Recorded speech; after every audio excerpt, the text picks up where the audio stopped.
science. Some 3,000 years ago, circular wooden houses on stilts stood right here in a waterlogged fenland site beside the ancient course of the River Nene in central England. It's believed a fire broke out and the buildings collapsed into the water, where they were covered by silt which preserved many of the artefacts.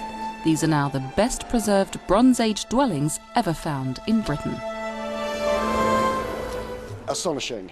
Unbelievable, in the sense that, you know, I'm stood here next to an intact Bronze Age roundhouse with the roof still stuck on top of it. It's a home of someone 3,000 years ago, and we're going to go inside of it. The archaeology team from Cambridge is trying to establish the cause of the fire, which the people apparently fled, leaving behind their tools and even their food. Among the charred beams of the collapsed roof, they've found animal bones, textiles and even jars with food still inside. We found 29 complete vessels, which is something that's really exciting for archaeologists. But what's even better than that is that there's actually preserved food remains within here. And this food is basically the remains of the meal that was being eaten at the time the settlement was destroyed by a fire, which is something that is phenomenally rare to find, not just in Britain, but in Europe.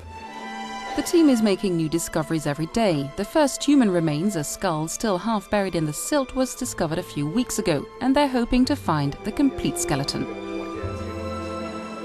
The nearest analogy I can think of is Pompeii, where there was a catastrophe and everybody left very quickly, leaving behind all their food vessels and in some cases people died in the process. Now, we don't know about that yet, but we have found human remains which we're in the process of excavating. Other artefacts, such as glass beads, delicate drinking cups and textiles, have hinted at a sophistication not usually associated with the Bronze Age, according to archaeologists.